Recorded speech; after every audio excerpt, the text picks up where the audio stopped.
Hello everyone, आज हम पढ़ेंगे क्लास 10th चैप्टर 4 एक्सरसाइज 4.3 का क्वेश्चन नंबर 4। चलिए स्टार्ट करते हैं। इस क्वेश्चन में हमें बोला है, is the following situation possible, if so determine their present ages. The sum of the ages of two friends is 20 years. 4 years ago the product of their ages in years was 48। यहाँ पे हमें कुछ as को लेके, दो person के बीच की as को लेके कंडीशंस गिवन है और उनके एज का जो प्रोडक्ट है वो गिवन है यहाँ पे। और हमें बोला है कि ये सिचुएशन पॉसिबल है और अगर पॉसिबल है तो हमें उनकी प्रेजेंट एज फाइंड करनी है। चलिए स्टार्ट करते हैं। सबसे पहले यहाँ पे दो पर्सन है तो यहाँ पे हम लिखेंगे let first person be X. Age जो फर्स्ट पर्सन की एज है वो हमने एक्स लेट कर दिया। अब इसके बाद and the age of second person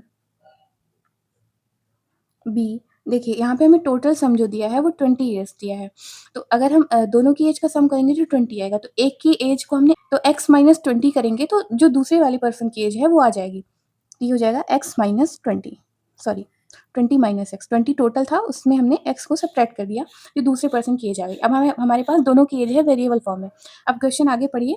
यहाँ पे हमें बोला है कि 4 ईयर्स एगो, नाउ 4 ईयर्स एगो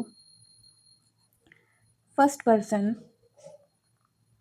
एज बी। जो पहले पर्सन की एज होगी उसमें हमें 4 माइनस कर देना है, and second person age be. इस वाले टर्म से आपको 4 सब्ट्रैक्ट करना है। दोनों में से हमें 4 ईयर्स एगो बोला है तो 4 साल माइनस कर देना है। तो इसमें से आप जब सब्ट्रैक्ट करेंगे तो यहाँ पे आएगा 20 माइनस 4 माइनस एक्स, तो हो जाएगा 16 माइनस एक्स। अब हमारे पास ये ओरिजिनल फॉर्म में आ गया जिसका प्रोडक्ट हमें गिवन है। यहाँ पे हमें लिखना है and X minus 4 and 16 minus X is equal to 48। यहाँ पे जो हमें अकॉर्डिंग टू क्वेश्चन गिवन है, यहाँ पे आप लिख सकते हैं अकॉर्डिंग टू क्वेश्चन। अब इसे आप सिंप्लीफाई करिए। x into 16 16x minus x into minus x minus X square minus 4 into 16 हो जाएगा माइनस 64 और माइनस 4 इंटू एक्स ये हो जाएगा plus 4x is equal to 48। यहाँ पे क्या बचा हमारा 16x प्लस 4x, ये 20x हो गया। यह आया हमारा minus X square plus 20x minus 64 minus 48 is equal to 0। अब जो आपको पता होगा, जो क्वाड्रेटिक जिसकी डिग्री 2 होती है उसका जो कोफिशिएंट जो होता है, उसका जो साइन होता है वो हमें पॉजिटिव रखना होता है। तो हम सभी टर्म्स को एक साइड रखेंगे जिससे कि इस वाले टर्म का साइन चेंज हो जाए। तो अगर हम इक्वेशन के उस साइड भेजें तो या तो आप पूरे इक्वेशन में माइनस को मल्टीप्लाई कर दीजिए, X square minus 20x plus 64 plus 48 is equal to 0। अब सही है, अब आप इसे सॉल्व करिए। एक्स स्क्वायर माइनस 20x, इन दोनों का आप सम करेंगे, यहाँ पे हमारा आएगा इज इक्वल टू 0। अब ये कंडीशन आ गई हमारी। अब ये जो हमारे पास इक्वेशन आई है इसमें हमें क्वाड्रेटिक फॉर्मूला लगाना होगा क्योंकि ये ईजिली फैक्टराइजेशन से सॉल्व नहीं होगी। तो उसके लिए हमें क्या करना होगा, सबसे पहले इसका डिस्क्रिमिनेंट चेक करना होगा। हम यहाँ पे लिखेंगे now d is equal to B square minus 4ac। अब आप इसके कोफिशिएंट्स को इसमें पुट करिए। d is equal to B square की वैल्यू क्या है कि 20 का स्क्वायर माइनस 20 का स्क्वायर क्या होगा 400 माइनस 4 इंटू ए कितना है 1 और सी कितना है 112 इज इक्वल टू 0। तो d इज इक्वल टू 400। अब आप 112 का 4 से मल्टीप्लाई करेंगे तो 4 2 जा 8, 1 4 जा 4 एंड 4 1 जा 4 इज इक्वल टू 0।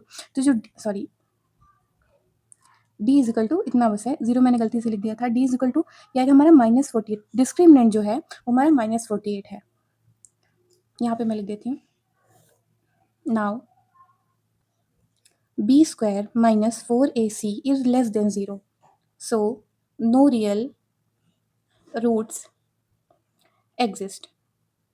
तो इसी तरह से ये क्वेश्चन हमारा हो गया। एक बार मैं इसे फिर एक्सप्लेन कर देती हूँ। हमें यहाँ पे बोला था कि क्या ऐसी सिचुएशन पॉसिबल है, कुछ कंडीशन दी है और बोला है कि अगर पॉसिबल है तो उसकी प्रेजेंट एज निकालिए, आपको फाइंड करनी है। और यहाँ पे कुछ कंडीशंस दी थी एजेस को लेके। तो यहाँ पे हमने प्रेजेंट एज को एक्स लेट कर लिया, उस फर्स्ट पर्सन की एज को एक्स लेट कर लिया, और जो सेकंड पर्सन की एज थी वहाँ टोटल सम हमें 20 ईयर्स गिवन है। तो सेकंड पर्सन की एज निकालने के लिए हमने 20 से फर्स्ट पर्सन की एज को सेपरेट कर दिया क्योंकि दोनों का सम 20 था। तो ये हमारी दोनों पर्सन की एज आ गई वेरिएबल फॉर्म में। अब यहाँ पे बोला है 4 ईयर्स एगो, तो दोनों की एज से 4 सब्ट्रैक्ट करना है 4 ईयर्स। अब उसके बाद जैसा क्वेश्चन में बोला है कि उनका जो प्रोडक्ट है, वो एजेस का जो प्रोडक्ट है वो 48 है, तो हमने इसे पुट किया। उसके बाद जो इक्वेशन बनी उसका हमें उसमें क्वाड्रेटिक फॉर्मूला लगाना था, जो कि होता है -b प्लस माइनस √d/2a। ये होता है उसका फॉर्मूला, क्वाड्रेटिक फॉर्मूला। उसके लिए हमें डिस्क्रिमिनेंट चेक करना था, तो डिस्क्रिमिनेंट हमने ये चेक किया तो ये नेगेटिव आ गया, यानी जो b² - 4ac था वो लेस देन 0 आ गया। तो ये इसका क्या मतलब है, जो रूट्स हैं हमारे वो इमेजिनरी होंगे, तो नो रियल रूट एग्जिस्ट। तो एज जो है हमारी, यहाँ पे हमें एज निकालने के लिए बोला था, तो एज हमारी जो है वो इमेजिनरी कैसे हो सकती है, वो तो कोई रियल नंबर ही हो गया, मतलब वो कोई इंटीजर्स में ही होगी। तो इसी तरह से ये जो हमें मैं पहली लाइन में क्वेश्चन बोला था, तो हमें यहाँ पे लिखना है and this situation doesn't exist. हमारा क्वेश्चन कंप्लीट होता है। होप यू लाइक इट, और अगर आपको कोई भी डाउट हो आप कमेंट सेक्शन में पूछ सकते हैं। Thanks for watching.